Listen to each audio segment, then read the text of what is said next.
Entonces, para una buena competencia, ¿no? Si usted se va, ¿no? Se entrena con equipos que le produzcan un challenge. Entonces, muchas empresas buscan lugares en donde ellos puedan aprender esas competitividades que otros tienen, pero que a ellos les interesa, ¿no?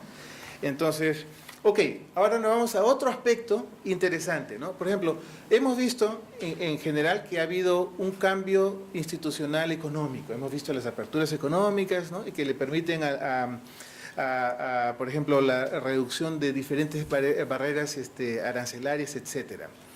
Esos son aspectos económicos de la institucionalización. Pero el cambio que se ha producido no solamente es económico. Hemos experimentado un cambio cultural.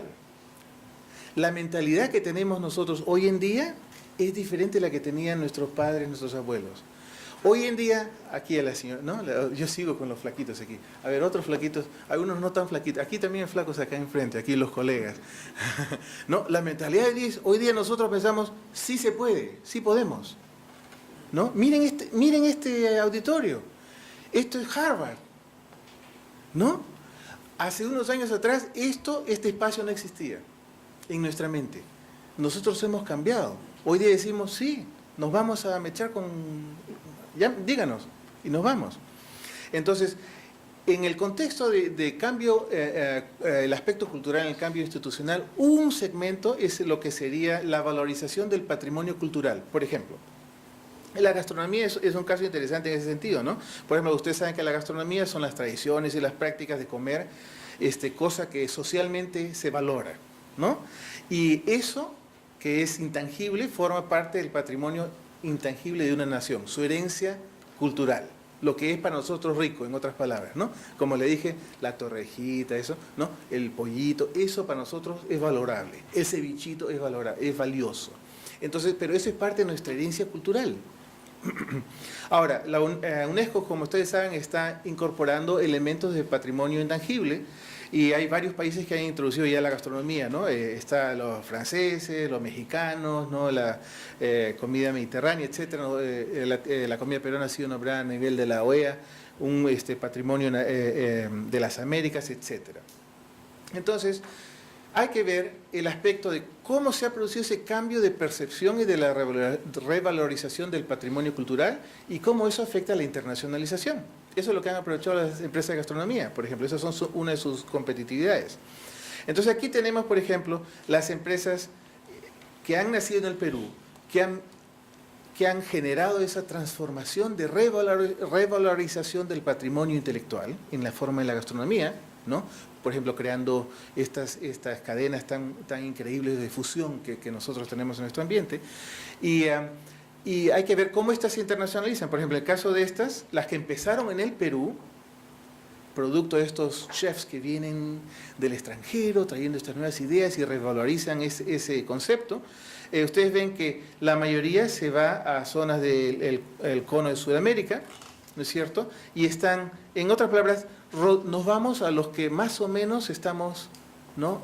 Culturalmente parecidos. Hay alguna expansión en la zona central de Europa y de Estados Unidos un poquito, ¿no? Pero muy poco en Asia y en otros sitios.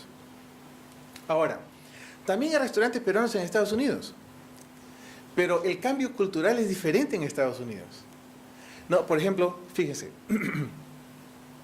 mientras que acá hubo el cambio de todo esta transformación de la gastronomía, la revalorización, ¿no? Los nuevos sabores, todo, los peruanos que emigraron, de los cuales yo soy un ejemplo humilde, ¿no? Emigramos muchísimos.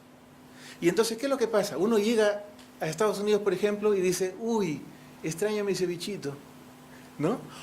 O digo, uy, cómo quisiera tener una procesión del Señor Los Milagros por acá. Entonces, trayendo esa valorización cultural de nuestro patrimonio intangible, cuando entramos en otro ambiente, los emigrantes buscaron mantener, en lugar de transformar como se hace acá, trataron de mantener y preservar esa herencia patrimonial. Entonces ustedes ven, en Estados Unidos tienen las asociaciones del Señor de San Martín de Porres, la asociación del Señor Los Milagros, tienen todos los restaurantes, Patterson en New Jersey, es Lurín, ¿no? Porque ustedes quieren saber, el peruano quiere ir y comer como lo comía la comida en su casa con su abuelita, porque quiere preservar esa tradición. Entonces son dos procesos diferentes de institucionalización. Y ustedes observan que aquí estas empresas peruanas, restaurantes peruanos, que nacen en Estados Unidos, tienen una internacionalización diferente. Obviamente, por supuesto, es un país grande. Se parece más a la internacionalización de los países desarrollados, ¿no? Gran mercado doméstico y muy diversificado. Es más, fuimos a un siguiente nivel y vemos una misma empresa en cuántos países están, ¿no? Porque los gráficos anteriores son los destinos favoritos, pero en este caso vimos cada una de las empresas. A ver, vamos a contar.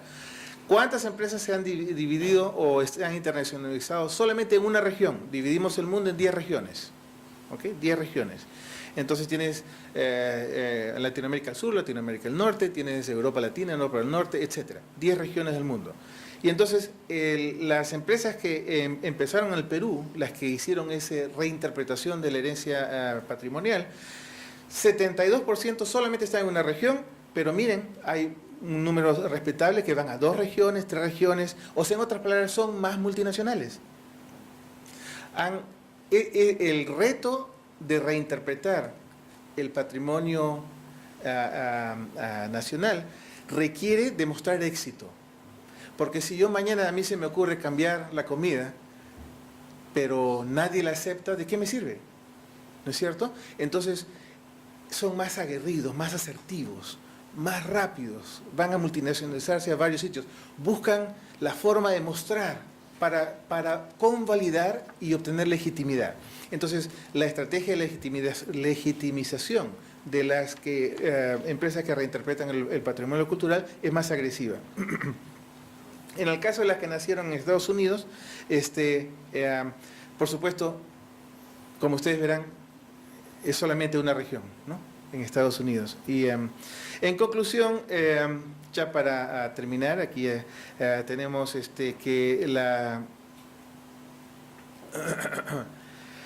que hay un retraso, mejor dicho, cada vez son más rápidas las empresas multilatinas y las peruanas en internacionalizarse. Aumenta después del fenómeno de apertura.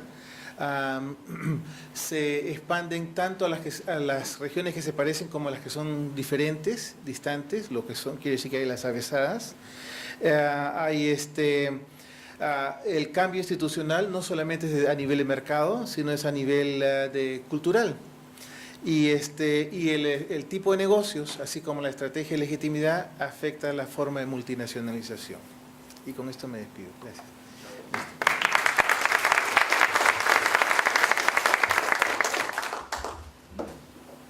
Muchas gracias, Ronald, por tu participación. Nos has dejado con hambre realmente. Vamos a ver a continuación la presentación de la sesión de preguntas, y la metodología es la siguiente de acuerdo a las recomendaciones.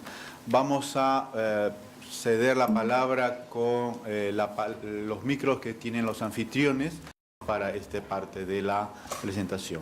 Si tienen alguna pregunta, por favor levanten la mano que la anfitriona...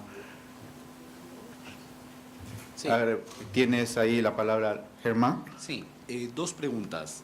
Una era para Miguel relativa a cuáles serían las recomendaciones en términos de inversión extranjera para un país como el Perú.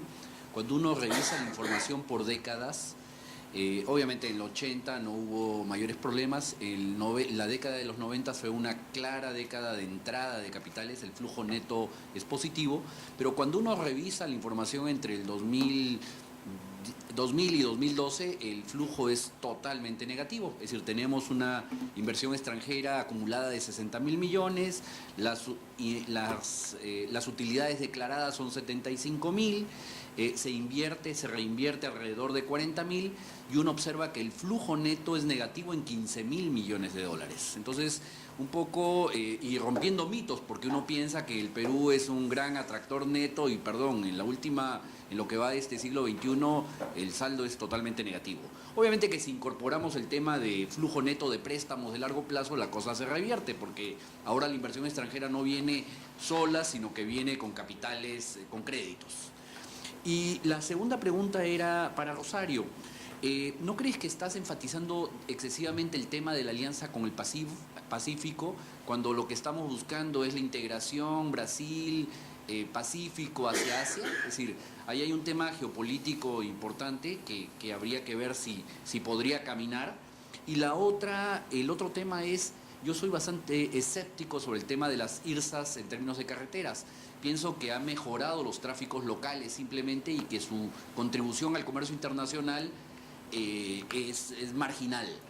Y en ese sentido, pensar que la única opción para que esto realmente funcione es pensar en la inserción carretera, digamos, ¿no? Es decir, no en lo que tenemos, sino en lo que debió hacerse. No sé qué opinas sobre el tema.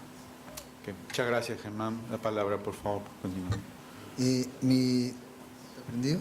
Ya. Soy Carlos Cano, de la Organización Mundial del Consumidor y del Consejo Nacional de Asociaciones de Consumidores y Usuarios.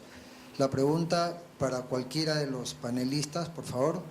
En concreto, ¿cómo verían ustedes el sesgo de sus exposiciones si toman en cuenta lo que en el Perú, por ejemplo, se acaba de construir, que se llama el Código de Consumo, que implica el consumo responsable? ¿Por qué? Está ya demostrado que la gobernabilidad corporativa de las empresas, en el largo plazo, si no buscan asociar lo humano con los números, los mercados van a colapsar. En otras palabras, hay un sesgo en el corto plazo y se olvidan de la estructura en el largo plazo. Y el tercer punto es, ¿cómo ven ustedes a los consumidores organizados, en nuestro caso, que interactúan ya en una red internacional que conecta a más de 14.000 asociaciones de consumidores, donde interactúan en las redes sociales y están hablando de las empresas a las cuales pueden orientar sus preferencias de consumo responsable? Porque ya en la actitud y el comportamiento del consumo, los padres están enfocando la educación como el paradigma del desarrollo económico sostenible y están pensando cuál es el hábitat que van a encontrar los hijos de nuestros hijos y los hijos de sus hijos en el futuro inmediato. Yo, por favor, les pediría que cómo pueden ustedes considerar en las brillantes exposiciones que hemos escuchado, cómo podría sesgarse la información en las recomendaciones que han dado, si ustedes consideran estos aspectos que en este momento, en lo personal, no he escuchado en ningún momento hablar de código de consumo, consumo responsable, consumidores organizados, que ya no son clientes digitados en una computadora, con lo cual uno puede darles cualquier cosa, ¿no? Gracias. Muchas gracias, Carlos. Tercera Sí, pregunta, por favor. por favor, para el señor Miguel Pérez, de CEPAL.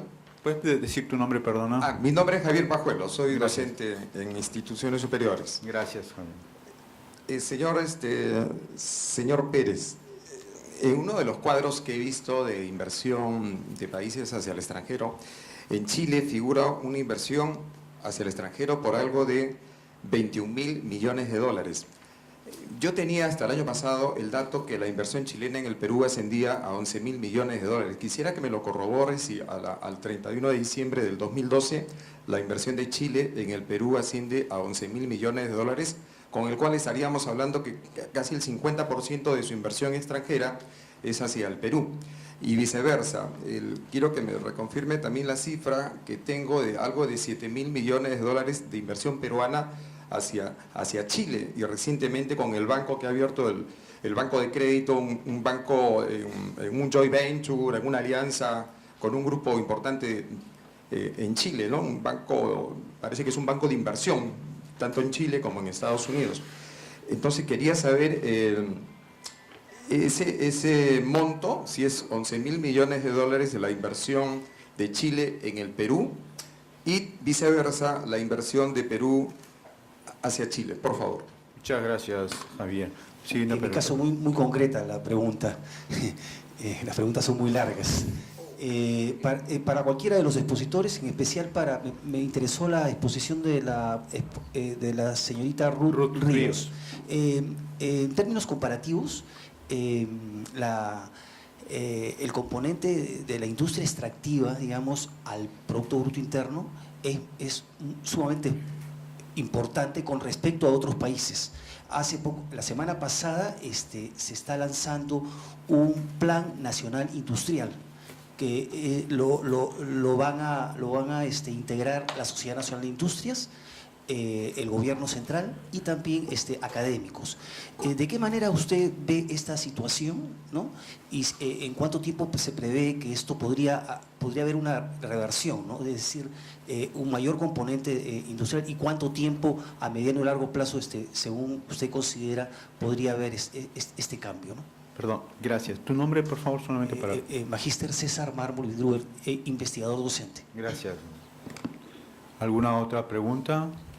Tengo acá dos preguntas del público que quiero compartir con ustedes. Para Miguel Pérez, hablaste acerca de alguna problemática con respecto a la recogida de estadísticas, y aquí pregunta cuál sería la recomendación desde la CEPAL para recoger mejor las estadísticas y poder hacer mejor la tarea, en todo caso. Y para Ruth Ríos, ¿cuáles serían las medidas más importantes y urgentes para desarrollar inversión extranjera directa, pero de calidad a mediano y largo plazo? Yo quiero agradecer a Germán, a Carlos, Javier y a César por sus preguntas, y daría la palabra a los panelistas en el orden que ustedes deseen, que de repente es en el mismo orden que presentamos las posiciones. Sí, muchas gracias. Intentaré responder lo que me toca, como siempre en orden inverso. Sobre las estadísticas y qué hacer. Bueno, hay programas de ayuda para eso, desde el Fondo Monetario Internacional hasta la UNCTAD y pasando por nosotros mismos también, la CEPAL. Hay, digamos, el manual está escrito, lo que hay que hacer es ponerse a ello y dedicarle esfuerzo. Me parece notable que América Latina tiene estadísticas muy buenas a nivel internacional de inversión extranjera directa hacia adentro y bastante malas hacia afuera, lo cual refleja el interés de los gobiernos hasta ahora. Hasta ahora tenían interés en saber qué es lo que entraba porque les parecía importante, y menos en saber qué es lo que salía porque no era tan relevante. A partir de ahora esto tendrá que cambiar y evidentemente los bancos centrales y organismos que se ocupan de esto tendrán que dedicarle más esfuerzo. Un caso de estos pues son los números que me citaron de inversión entre Chile y Perú, que lamentablemente sí, me parece que son exagerados, no va por ahí. Digamos, en Perú hay un problema que ni siquiera desagrega la inversión extranjera directa que entra por país de origen, pero sí, 11.000 millones desde Chile no creo que sea, no desde luego un año. Muchas veces se citan proyectos de inversión que se publicitan, y se dicen, pero claro, son proyectos de inversión a largo plazo que se ejecutarán en 5 o 6 años, y entonces, claro, cuando se ponen al lado de cifras anuales, pues se sobredimensionan. Pero no, son en ambos casos datos bastante exagerados, aunque son importantes los flujos entre los dos países, sin duda, de Chile a Perú y de Perú a Chile. Sobre el consumo responsable, sí me parece notable una cosa. Uno de los determinantes de la inversión extranjera directa ahora en América Latina son los millones y millones de latinoamericanos que están accediendo por primera vez a bienes y servicios modernos. Y eso es lo que determina el interés de empresas de retail, bancos, telecomunicaciones, manufacturas para el mercado local como bebidas, alimentos, etcétera. Y esto, claro, determina que la relación de los consumidores con los proveedores empieza a ser distinta, empieza a ser más institucionalizada y tiene que tomar otros canales de institucionalización. Y ahí entran los gobiernos, evidentemente códigos de consumidor, etcétera, los propios consumidores que se organizan, pero también las empresas más grandes y transnacionales que tienen que hacer un esfuerzo de responsabilidad social corporativa. Eso me parece un punto importante. Y sobre lo último, recomendaciones de IED para el Perú, teniendo en cuenta que en efecto el flujo ahora es negativo, con unos flujos de renta de IED notablemente altos aquí en el Perú. Aunque no existan datos de renta de IED por sectores, sí que se puede asumir que un porcentaje muy alto viene de la minería metálica en el Perú. Y aquí entramos en un tema que va más allá de la IED y entraría en lo que podemos llamar en CEPAL la gobernanza de los recursos naturales. Es decir, ¿qué hacemos con los beneficios extraordinariamente altos que estamos teniendo por la explotación de recursos que no son renovables? Y cómo los distribuimos ahí en cuanto a royalties, en cuanto a impuestos a las utilidades. En fin, es un tema muy largo que me matarían los compañeros de panel si entrara en ellos, pero sí le puedo pasar referencia de los últimos estudios que se han hecho por colegas de CEPAL muy interesantes sobre varias estrategias para asumir esto. Un tema muy importante en toda América Latina. Gracias, Miguel. Siguiente. Gracias. Muchas gracias. Germán, quería responder entonces a tus preguntas. Lo primero, si es que estamos enfatizando demasiado la Alianza del Pacífico. Yo sinceramente creo que no. Yo considero que hay un elemento renovador fundamental en la Alianza del Pacífico, y es que por la primera vez no es la vecindad la que funda la integración, sino es el elemento de cierta compatibilidad en cómo se enfoca la economía, la apertura, una cierta ordenamiento, macroeconomía relativamente ordenada, atracción de capitales extranjeros, etcétera, y también un aspecto que me parece importantísimo, que es poner en valor la orientación hacia el Pacífico, sobre la base de que es el Pacífico la cuenca dinámica del siglo XXI, y por tanto necesitamos digamos, una estrategia adecuada es mirar hacia esa cuenca. Ahora, lo que sí comparto contigo es que muchas veces, o recientemente, tendemos a decir que la Alianza del Pacífico es un bloque. Ahora, habría que, y la ranqueamos, ¿no? Con respecto al tamaño económico de otros países o zonas económicas. Y en realidad, si nos ponemos a pensar, y también alguna estadística que he trabajado, lo que se muestra es que hay muy poco grado de integración interna entre los países que conforman la Alianza del Pacífico. Bueno, hay bastante más entre Chile y Colombia y Perú, pero bastante menos con México, que es en términos económicos el país más grande.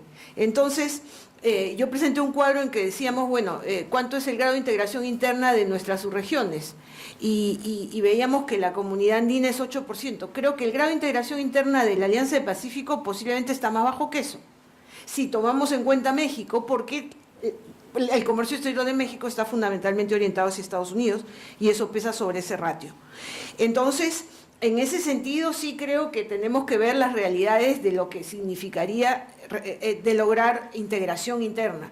Pero lo fundamental, como digo, es que hacemos una integración más pragmática que no está ligada a los elementos de vecindad, sino está ligado a las compatibilidades económicas. Ponemos en valor el elemento de la ubicación hacia el Pacífico y la orientación hacia esa cuenca.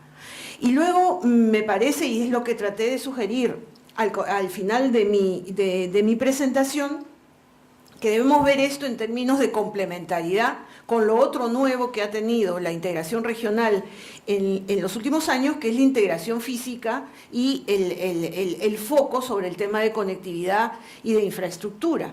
Porque también hay una tendencia a decir lo siguiente: bueno, ahora tenemos la integración del Pacífico y la integración del Atlántico, siendo esta última el Mercosur, que si uno lo ve en el mapa, pues justamente da hacia ese lado, más aún reforzado con el ingreso de Venezuela. Lo cual me parece digamos, una manera de ver que no nos lleva muy lejos. creo que es importantísimo que miremos este tema de la Alianza del Pacífico también vinculado a lo que podemos hacer juntos en el término de en la cuestión de la logística marítima del Pacífico, que es fundamental y se reforzará como elemento fundamental hacia futuro en nuestra relación con el otro lado de la cuenca del Pacífico, es decir, el Asia. Ahora, sobre las IRSAs y su baja contribución al comercio internacional y más contribución al tráfico local, yo creo que hay que situarlas también en el tiempo, ¿no? Por el norte, la IRSA norte todavía no está terminada, o sea, hemos terminado la parte vial, pero nos falta la parte fluvial, y esa es una conexión multimodal. Por lo tanto, los beneficios en términos de comercio internacional o de articulación con Brasil requieren que se complete toda esa conexión. En segundo lugar, con respecto por el sur, con la interoceánica, efectivamente ya terminamos toda la conexión vial desde los puertos del Pacífico hasta la frontera con Brasil. Pero ¿qué sucede? Estamos rezagados en el paso de frontera. En realidad, desde el 2005 en que se concesionó esa obra, ya sabíamos que teníamos que también trabajar en el tema del paso de frontera, y eso es algo que se ha venido, se ha empezado con bastante más tiempo después, y aún todavía no hay dificultades ahí, ¿no? Para lograr un esquema de control fronterizo que sea eficiente y que nos permita hacer más fluido el tránsito binacional. Y hay otro tema, el tema de acostumbrar a los operadores, tanto los productores como los operadores logísticos, a una nueva ruta. O sea, la cuestión es que nosotros llegamos a Brasil, sea por el sur vía marítima, o sea por el canal de Panamá también vía marítima. Y entonces abrir la otra ruta que implica la integración, la conexión terrestre, eso se va a tomar un tiempo.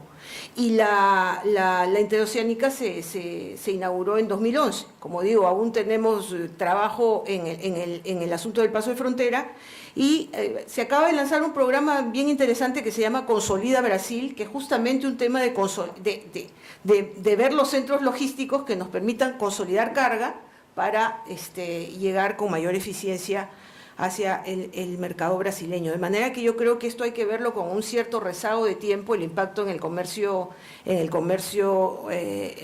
internacional, y que aún estamos muy pronto. Gracias. Gracias, Rosario. Cedo la palabra a Ruth, por favor. Muchas gracias. Primeramente quiero decir muchas gracias por darme la información, que es bueno saber que hay un plan de desarrollo que quiera utilizar la inversión extranjera directa como método de crecimiento económico.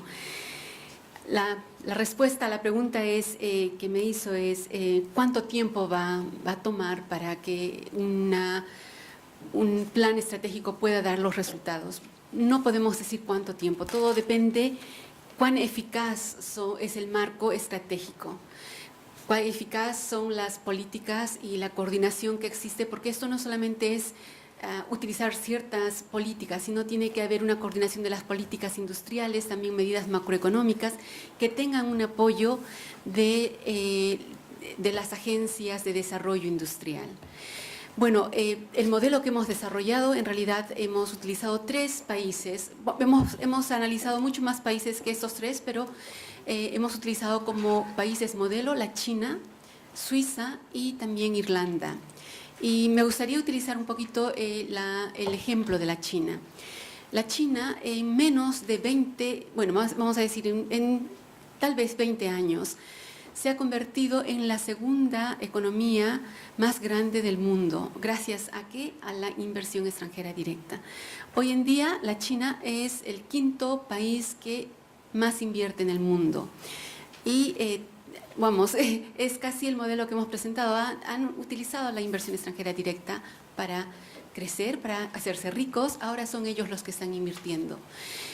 Y, por ejemplo, Irlanda pues también ha sido muy, vamos a decir, eficaz el modelo que han utilizado en Irlanda, porque es un país, en los años 60 era un país muy pobre, y luego Irlanda en los años 2000 hasta el 2007 se convirtió en una economía muy próspera, Y bueno, también en Irlanda el proceso ha durado un poco más, pero en Suiza creo que también es un